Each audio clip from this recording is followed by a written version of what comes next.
Crinière Résidence, vous êtes confortablement installé pour regarder Si on parlait.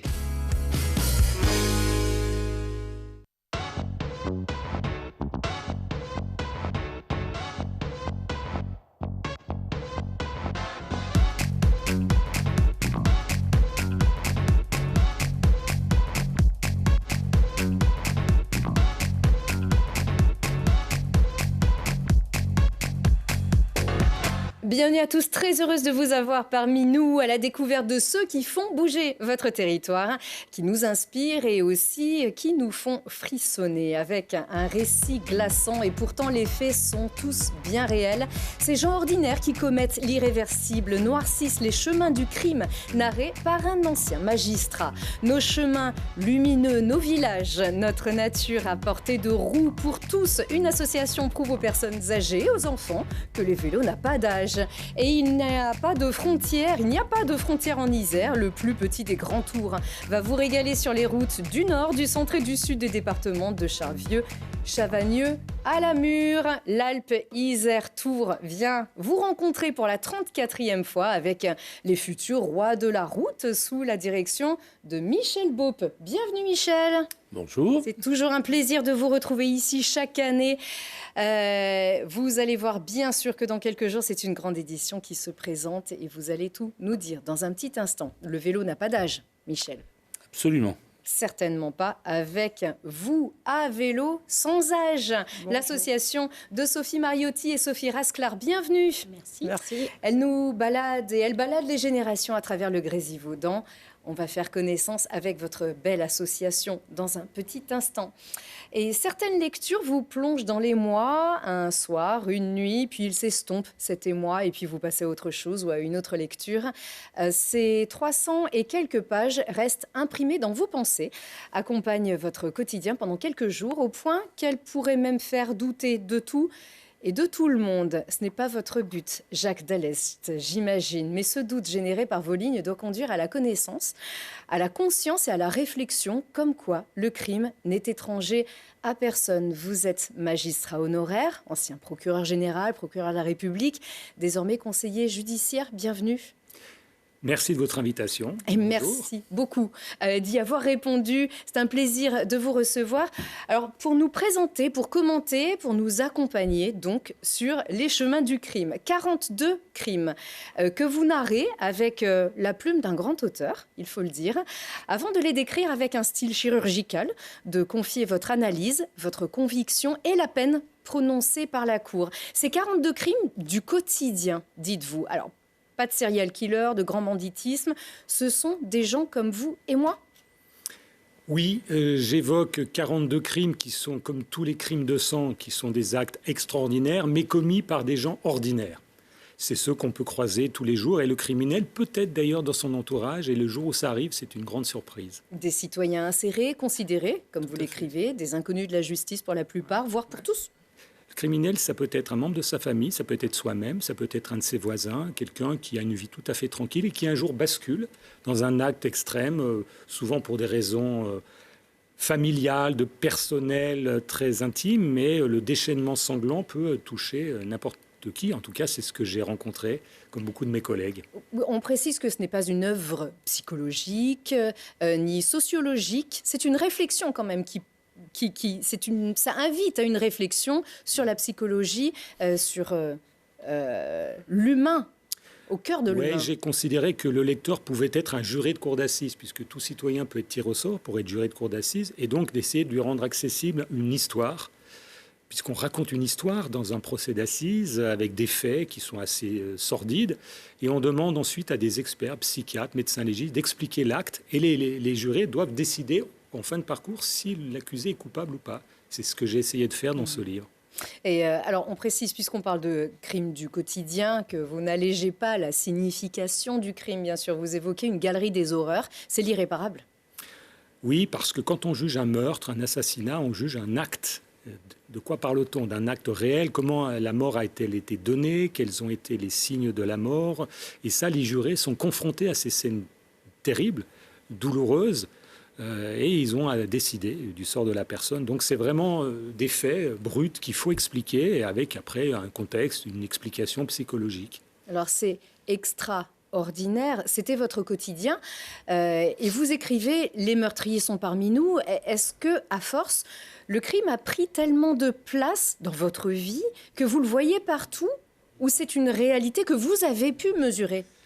Pendant 40 ans, comme tous mes collègues, j'ai été confronté à ces crimes qui font partie du travail, de la violence, mais pas seulement les crimes, les accidents mortels, ce genre de choses. Donc la mort, on y est confronté, je l'ai connue. Dernière affaire dans laquelle je me suis impliqué, c'est l'affaire Norda-Lelandais, et voilà, qui est une affaire un peu exceptionnelle aussi. Mais c'est ça, c'est une espèce de basculement dans un monde parallèle qu'on voit de façon très lointaine dans des polars, dans des fictions. Mais le jour où vous êtes confronté très directement, là, c'est une réalité qui s'impose à vous, très sordide et très finalement terriblement humaine. Et est-ce que c'est pour montrer cette réalité qui peut être partout que justement vous commencez par celle qu'on n'attend pas, et notamment par les plus minoritaires, les femmes? Il y a moins de 10%, vous l'écrivez, le plus souvent c'est dans le cercle familial. Oui, alors les femmes tuent beaucoup moins que les hommes, c'est à noter. Elles sont souvent victimes des hommes. Mais j'ai eu dans ma carrière à rencontrer des femmes criminelles qui avaient tué souvent des personnes dans leur proximité et qui pouvaient être extrêmement dures, extrêmement violentes, mais qui ont aussi une faculté à reconnaître les faits assez facilement. J'ai rarement eu des femmes qui étaient dans le déni, si vous voulez, mais certaines capables de choses exceptionnelles que j'ai racontées, et des gens dont je me suis dit qu'elles auraient pu d'ailleurs avoir une vie tout à fait normale s'il n'y avait pas eu cette plongée après un acte, après une situation, dans l'homicide qui peut, encore une fois, toucher tout le monde, et des femmes qui n'étaient pas, par ailleurs, des femmes démunies intellectuellement ou des femmes en souffrance mentale, pas du tout, mais qui ont à un moment une saturation et qui veulent en finir et sortir d'une situation insupportable pour elles. C'est ce que je raconte.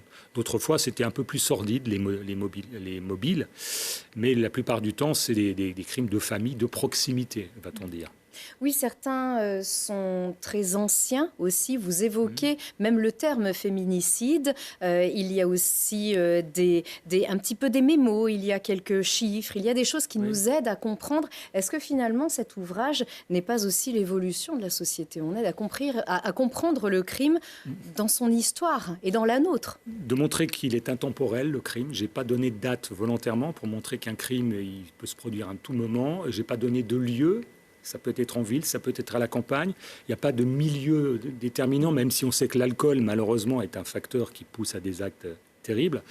Voilà, l'idée de rendre compréhensible cette chose qui semble très lointaine, qu'on regarde avec frisson sur son canapé devant une série, mais à laquelle on peut être au moment confronté. Une série ou un polar, vous l'écrivez d'ailleurs. Vous lirez leurs crimes comme on lit un polar dont on connaîtra très vite le dénouement. Il n'y a pas de fiction, il n'y a que la réalité, mais tout de même telle que vous l'avez vécue.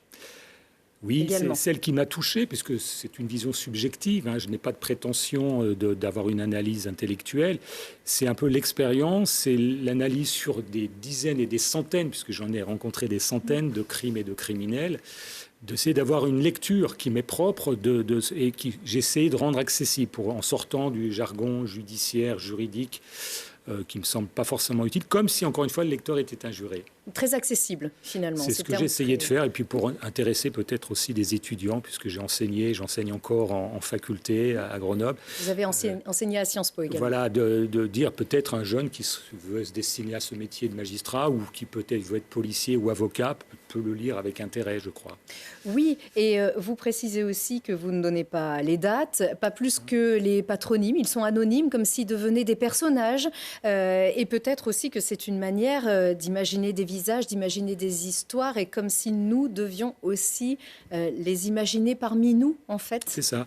Alors, j'ai laissé les identités sur l'affaire Lelandais, puisque voilà, sauf un. Il était difficile de l'anonymiser. Pour le reste, d'abord, la vie privée aussi, le temps passant, certains de ces condamnés sont morts depuis. Ou réinsérés. Donc je voyais pas l'intérêt de citer leur nom. Certains, on peut retrouver sur Google, on peut retrouver, je crois, assez facilement l'affaire. Mais c'était vraiment dans l'idée de rendre neutre ces affaires pour leur dire ça peut vous arriver chez vous.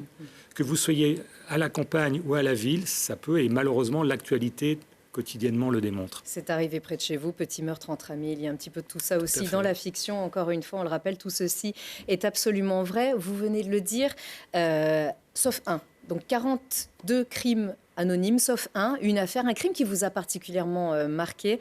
C'est le crime de la petite Maëlys à Pont-de-Beauvoisin. Oui. C'était la dernière affaire de cour d'assises dans laquelle je siégeais. Donc, c'était janvier-février 2022, il y a 3 ans. C'est une affaire terrible.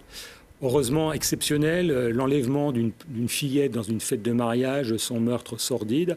Une affaire qui aurait pu ne pas être résolue. D'ailleurs, on chercherait peut-être encore aujourd'hui cette petite Maëlys, pour montrer qu'un individu qui n'était pas démuni sur le plan intellectuel, culturel, social, a pu aussi lui-même basculer dans un acte atroce, après avoir tué d'ailleurs un caporal de l'armée.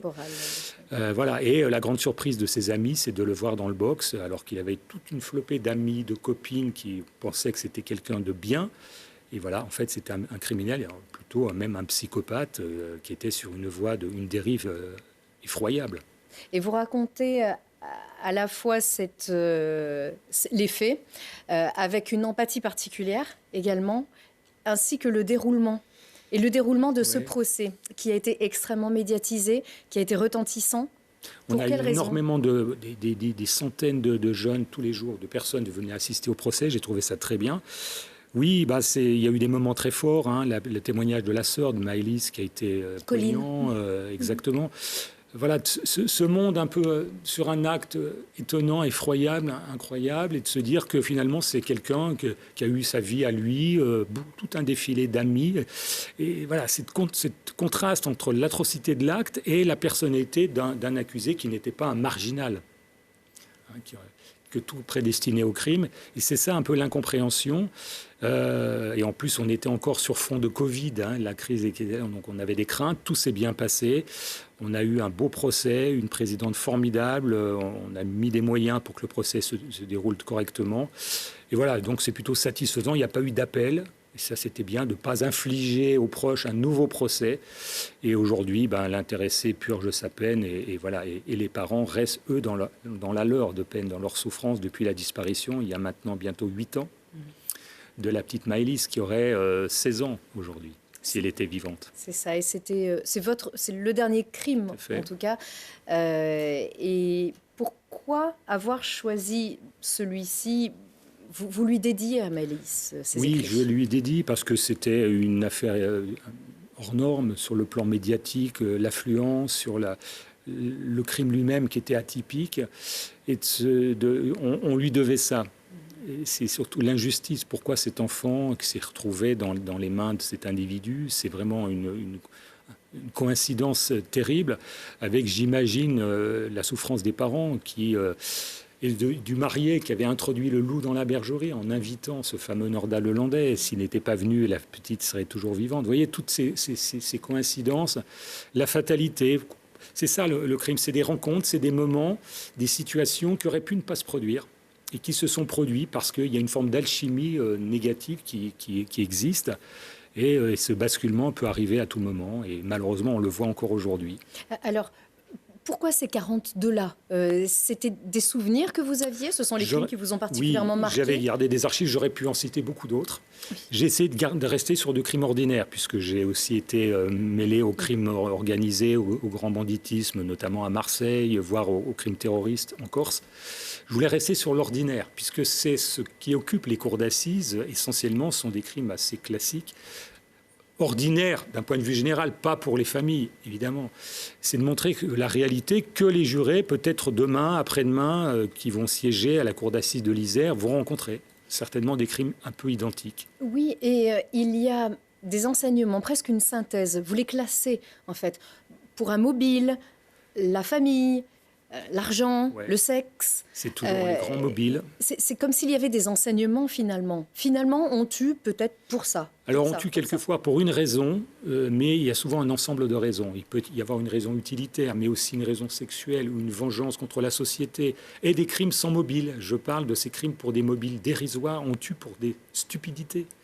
Et on tue quelquefois sans raison, et j'ai des exemples malheureusement, et de se dire des gens qui ont ruiné la vie de quelqu'un et ruiné leur propre vie sur une parole, sur un geste. Et c'est ça qui m'interpelle, et ce que je me demande toujours, c'est pourquoi sont-ils passés à l'acte? Oui, Le fameux passage à l'acte qui est toujours le grand mystère. Notamment le premier, l'humiliation, la somme des humiliations. Il y a d'autres crimes. C'est le criminel qui finalement se tue dans la piscine de celui qu'il vient d'abattre. Oui. Il y a des choses assez hallucinantes finalement. Ouais. Vous dites aussi, j'ai pas la phrase exacte, les hommes tuent pour ne pas être quittés et les femmes tuent pour que leur mari les laisse tranquilles. Oui, c'est un peu ça. C'est pour ça que les hommes sont beaucoup plus meurtriers que les femmes. Eux, ils agissent, ils ont des pulsions. Alors, est-ce que c'est dû à leur conformation particulière? Mais si la planète n'était peuplée de femmes, il y aurait beaucoup moins de crimes, évidemment. Et par contre, les femmes sont souvent elles-mêmes victimes de ce genre de choses. Et c'est ça qui, même dans notre société qui se civilise de plus en plus, il y a toujours des basculements dans le meurtre, à la grande incompréhension de tout l'environnement des personnes en cause. Pourquoi cette dame d'un certain âge, catholique pratiquante, qui va à l'église tous les dimanches, tue effroyablement son mari, alors que rien ne prédestinait à cet acte extrême? Et ça, ce mystère, je ne l'ai toujours pas percé, mis à jour après quelques années d'exercice professionnel. Vous nous demandez peut-être un peu d'aide, alors finalement, vous nous impliquez dans votre réflexion. C'est au lecteur et au juré de se faire une idée, d'avoir sa propre intime conviction. Bien sûr. Est-ce que c'est aussi un but, le but de faire réfléchir, d'éviter des crimes, Est-ce que se justifier, entre guillemets, peut-être aussi, puisqu'on peut prononcer une peine, et puis ça vous travaille. Est-ce que ça peut aussi vous travailler pendant des années? On peut revenir sur ces choses. C'est pas simple de condamner quelqu'un, et c'est la grande exigence qui est demandée aux jurés, d'avoir à dire si la personne est coupable, oui ou non, et s'il est coupable, quelle peine. Et c'est-à-dire la vie de cette personne entre vos mains. Alors, il n'y a plus la peine de mort, évidemment. On peut même faire appel d'une condamnation, on peut être rejugé, mais c'est quand même une sacrée responsabilité qui est donnée aux jurés, qui ne demandent rien d'ailleurs, qui sont les citoyens tirés au sort, qui doivent venir, et tous disent qu'ils ont un autre regard sur la justice quand ils ont été requis comme jurés. Et c'est une chance. Et on vous voit ici partager votre passion toujours aussi pour cette justice. C'est un peu le prolongement. On prononce une peine, mais il y a aussi finalement un partage de ces valeurs-là aussi, et une incitation à rejoindre les métiers de la justice. Oui, tout à fait. Comme je l'ai dit, pour des étudiants, des gens qui s'intéressent, tout citoyen qui, encore une fois, peut être témoin d'un crime, victime d'un crime, voire auteur d'un crime, juge d'un crime, toute personne qui a envie d'en savoir un peu plus. Alors il y a d'autres lectures de grands écrivains qui ont écrit sur le crime, Dostoïevski, Zola, etc., que j'invite toujours à lire ou à relire. Mais c'est une expérience qui est la mienne. C'est forcément, elle n'a pas de prétention particulière. J'ai voulu raconter des histoires, en fait, comme celles qu'on raconte tous les jours dans les palais de justice. Il n'y a qu'un pas souvent entre la justice et la littérature. Je pense qu'avec un style pareil, vous avez dû en lire beaucoup des livres aussi. Certainement. C'est sincèrement. Non, c'est gentil, mais non, j'essaye surtout d'éviter d'être dans le discours trop technique. Je crois qu'à un moment, il faut se débarrasser de tout ça et rester sur les faits. Alors la technique va nous emmener sur un autre chemin aussi. Les vôtres, ce sont donc sur les chemins du crime, édité chez Mareuil Éditions. Et c'est partout. Et on peut même vous y trouver parfois en dédicace. Renseignez-vous bien. Allez tout de suite sur un autre chemin.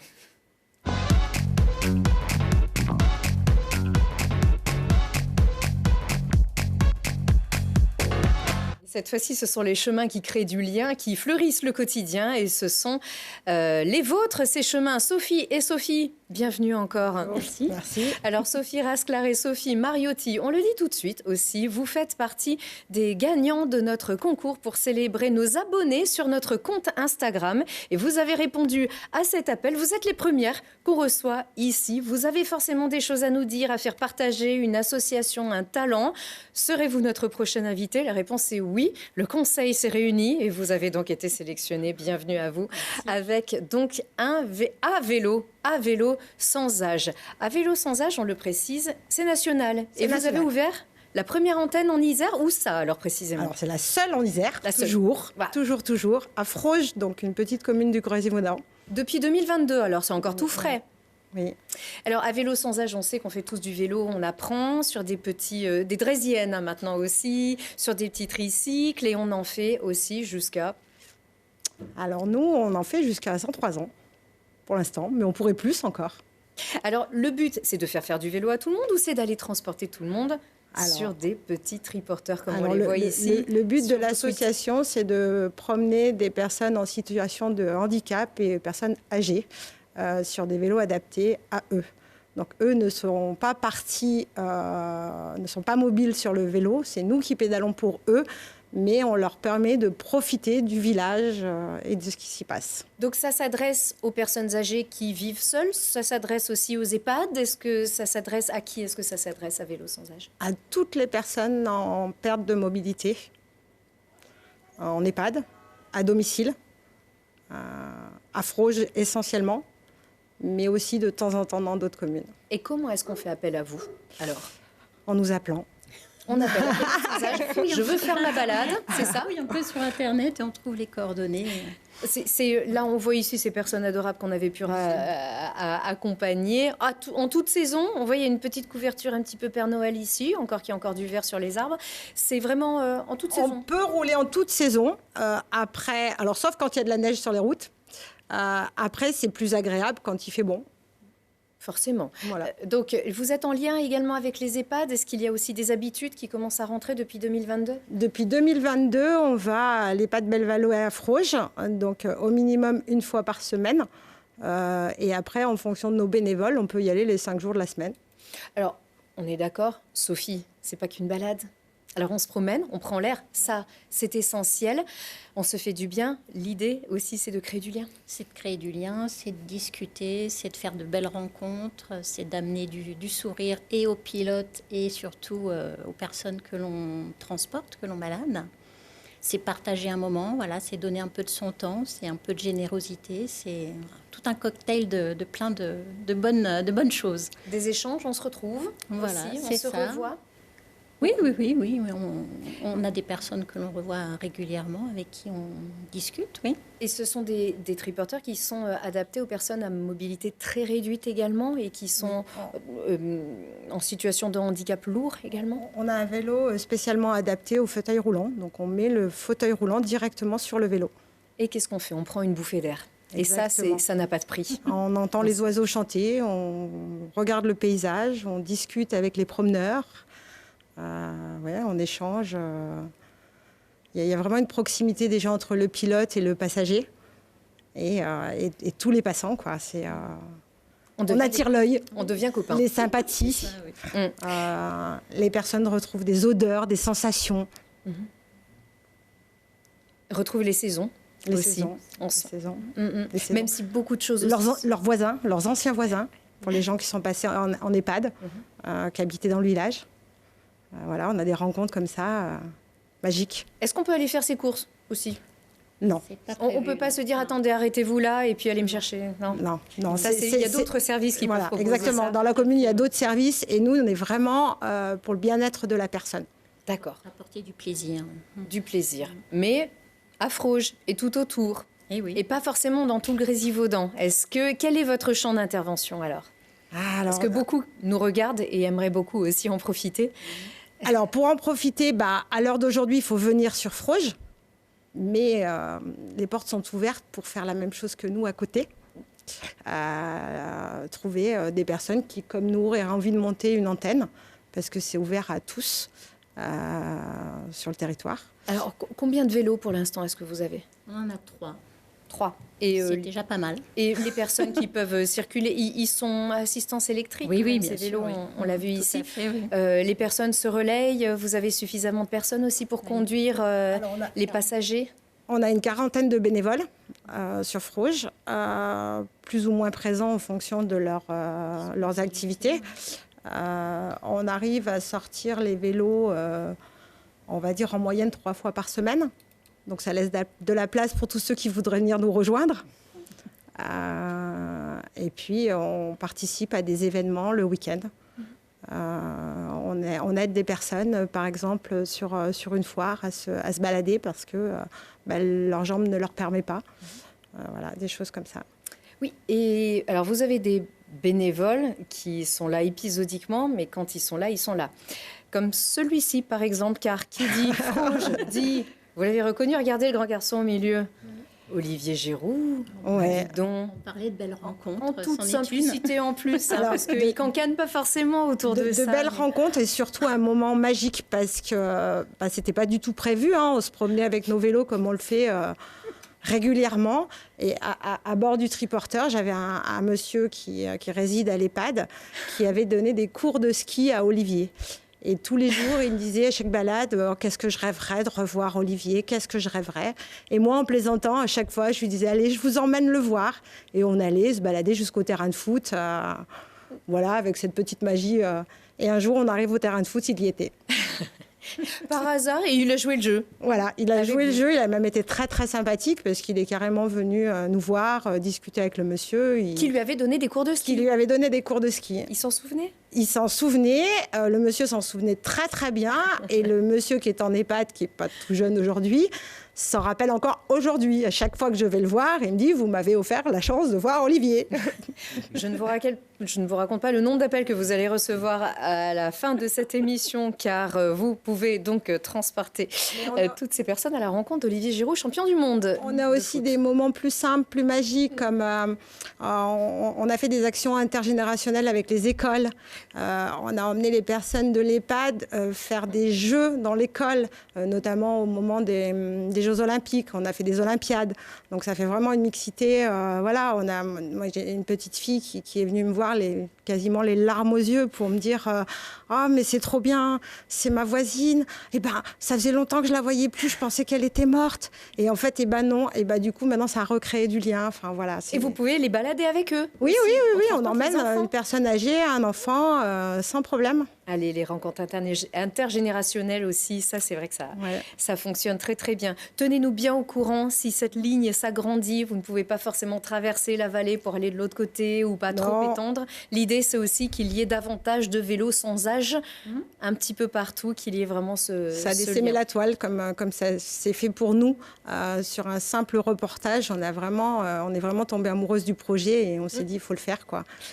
Eh ben allez, Michel, peut-être que sur un Alpe Isère Tour, un drapeau à vélo sans âge, et vous comme ça, vous étendez, on peut a les évoqué tirer. ça tout à l'heure en préambule.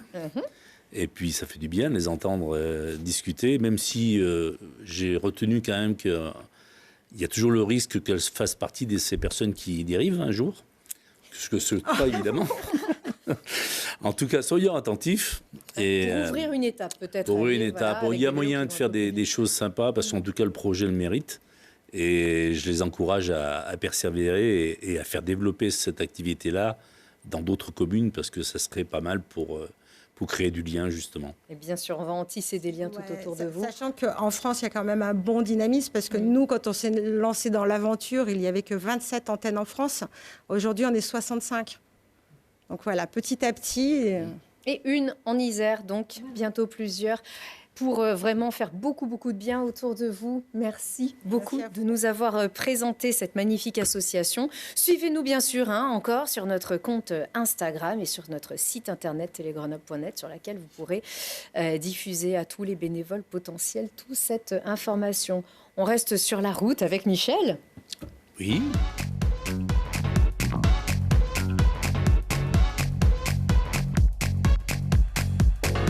Michel, nous aussi, on a des beaux jingles avec des belles musiques. Tchut, on en reparle dans un petit instant. Parce que le Tour de France est la vitrine de la France. Il fallait bien révéler au monde tous les atours de notre département. L'Alpe Isère Tour s'en charge, en plus de vous abreuver de stratégie, de suspense cycliste. Michel, c'est vous qui êtes aux manettes de cette épreuve par étape UCI classe 2.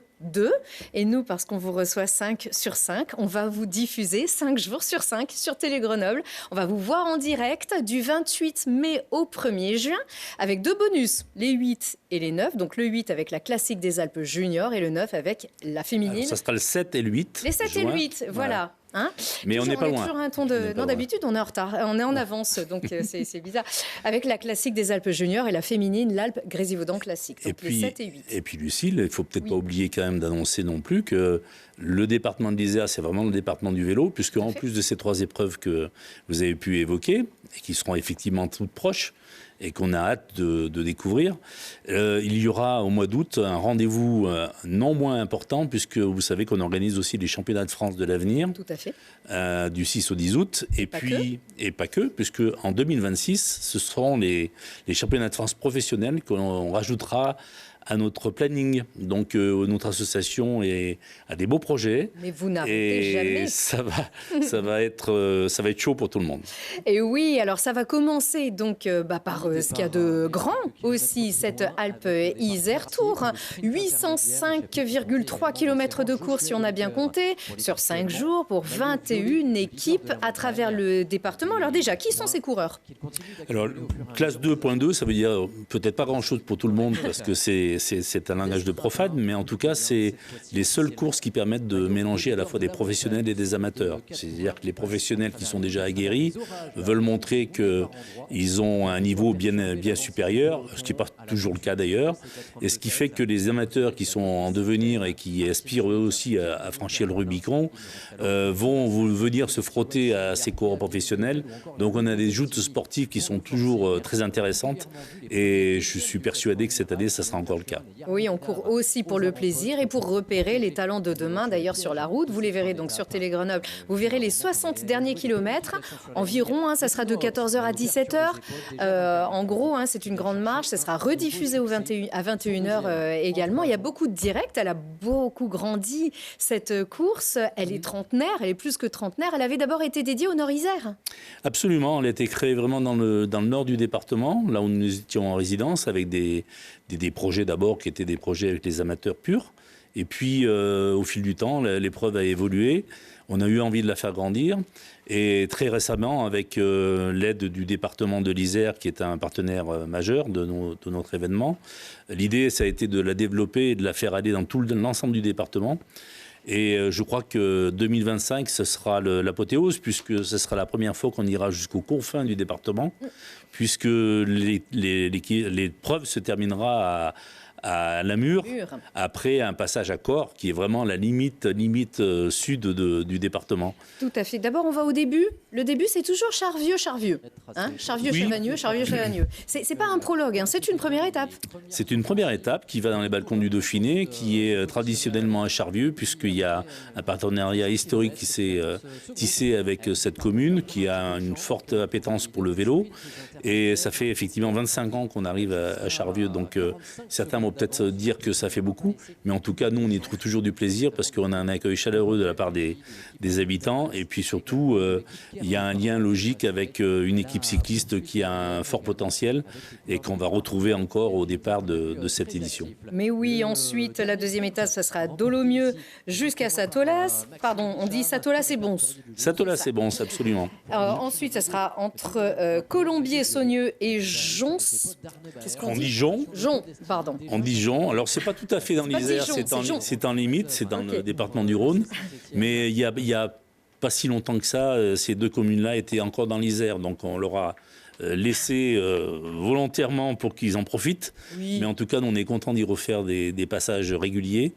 Et là encore, on aura des joutes sportives intéressantes sur cette étape-là. Bien sûr, on aura aussi l'étape 4 entre Primaret et Saint-Maurice-l'Exil et last but not least, donc Saint-Joseph-de-Rivière et Lamure. Alors l'an dernier, vous avez franchi l'Alpe d'Huez. Alors l'Alpe d'Huez du Tour de France, mais à l'envers. C'est-à-dire vous aviez descendu les 21 virages, mais vous aviez quand même monté. Il faut monter avant de prendre la descente, absolument. Bien sûr. Alors on a bien dit que le Nord-Isère est copieusement garni, bien sûr, mais c'était important aussi de descendre vers le sud et surtout vers le sud, mais par les reliefs. Avoir une grande étape de montagne, c'est indispensable à un grand tour, même de 5 jours.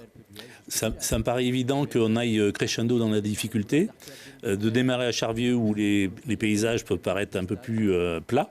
Ça nous permet d'aller au fil du temps, au fil des étapes, vers de plus en plus de difficultés et faire en sorte que le suspense reste jusqu'au bout. Mais il y en a en beaucoup, tout cas, ça sera il y a des incidents, il y a des beaux cols de première catégorie. Non, c'est vraiment une très très belle retransmission et c'est une très belle course. Il y a toujours des joutes, comme je disais tout à l'heure, qui sont hyper intéressantes et donc on ne va pas déroger. Cette année, le programme qu'on a concocté, franchement, vaut le détour. Je conseille aux gens d'aller se poster dans le col du Parquetou, qui sera une des grandes difficultés de cette dernière étape. C'est en première catégorie. 12 400 mètres de dénivelé positif sur 5 jours, ça va piquer les jambettes quand même. Donc, oui, c'est ça, en passant par le col de Porte, la côte de Margeuil également et la côte de la Mure. Donc pour terminer, 181 km, 2 cols de première catégorie. Et puis surtout une terre qui vit avec le vélo, la Mure. C'est une chouette arrivée, donc une commune qui vit vraiment avec le cyclisme et qui avait vibré avec le Tour de France aussi. Donc c'est effectivement un beau moment qui vous attend. Le vélo est un sport qui rassemble beaucoup de gens. On l'a vu tout à l'heure en préambule avec le sport pour les personnes sans âge.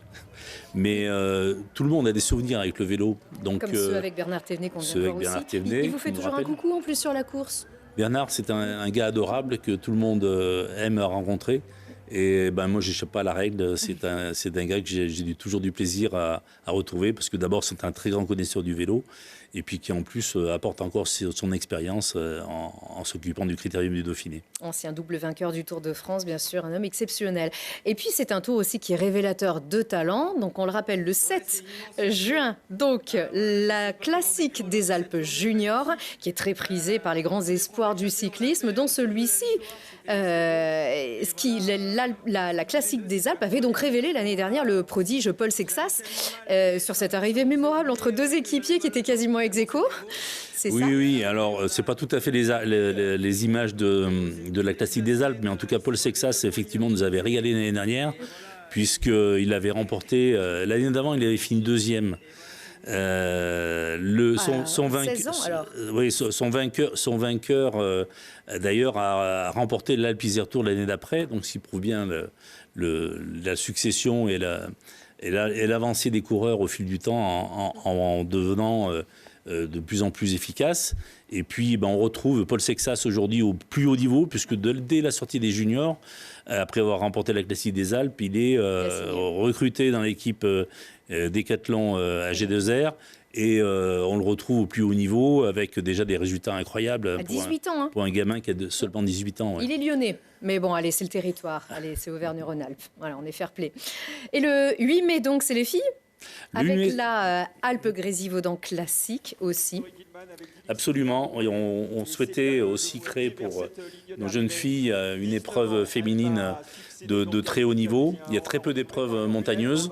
Là, on montre des images de l'année dernière qui n'étaient pas les plus valorisantes. Dans le brouillard, parce que ça rappelle la bourboule avec le Tour de France. C'était dans le brouillard, effectivement, et dans le froid. Mais on espère que cette année, pour les 70 ans de la station du Collet, on aura des images un peu plus sympas, puisqu'on espère que le soleil sera au rendez-vous. En tout cas, on aura des belles championnes. Et c'est des filles qu'on retrouve aussi au plus haut niveau maintenant dans le Tour de France. Evita Music a remporté 2 fois notre épreuve. Et qui fait la Vuelta. Qui fait 4e du Tour de France l'année dernière. Et puis qui est à la Vuelta en ce moment. Et puis Marion Bunel qui est également à la Vuelta, celle qui avait remporté l'année dernière, qui est également à la Vuelta cette année. Donc oui, on a un beau plateau aussi pour ce rendez-vous-là. Et on a de quoi faire la fête, car on n'en a pas encore parlé, mais la grande nouveauté de l'Alpe Isère Tour, c'est ça. Écoutez, alors c'est le moment où on chante. Qui a eu cette idée? Michel, dénoncez-vous si c'est vous, ça sera fait, vous avez un magistrat à côté. Non. Qu'est-ce que c'est que cette histoire d'hymne? Est-ce qu'on est obligé de chanter ça sur les bords de la route? C'est tellement entêtant qu'on en est obligé. Alors on n'est pas obligé de le chanter, mais malheureusement, une fois qu'on l'a entendu, on a du mal à s'en débarrasser. Et je souhaitais, moi, effectivement, qu'il y ait quelque chose qui nous fasse un peu rigoler, hein, parce que la fête et la convivialité, vous avez compris que c'est quelque chose qui nous était cher. Donc on s'évertue à faire en sorte que ça continue, que ça perdure.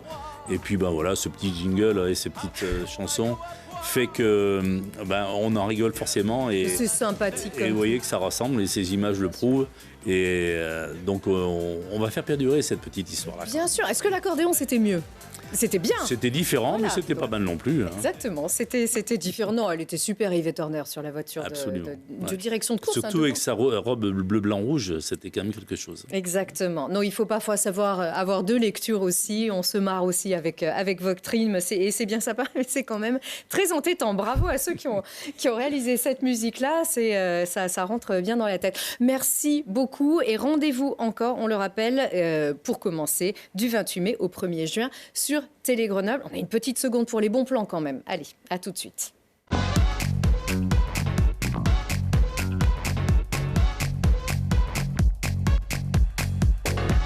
Et on avait commencé avec un livre, on termine avec un livre ou des livres, Jacques Dallest?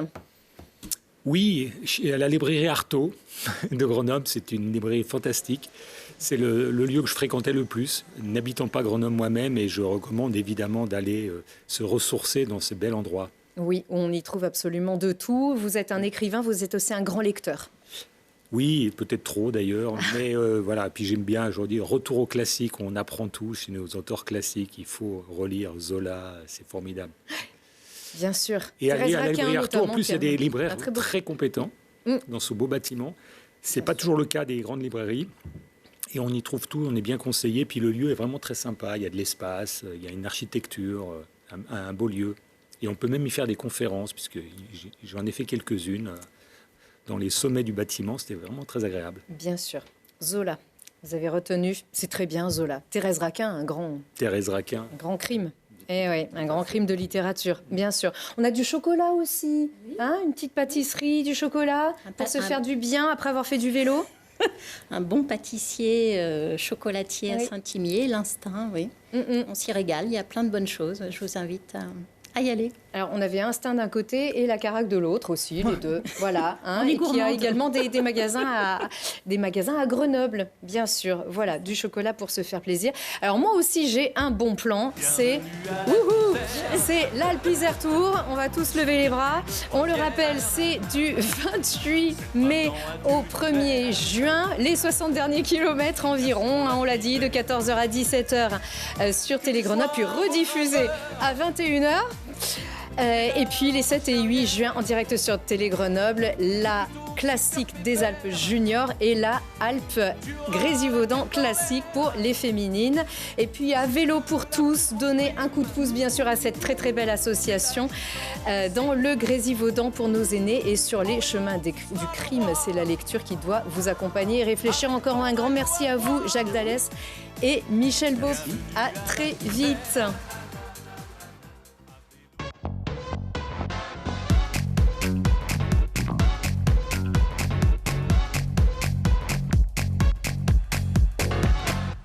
Vous avez profité de Si on parlait avec Gilles Trigna Résidence.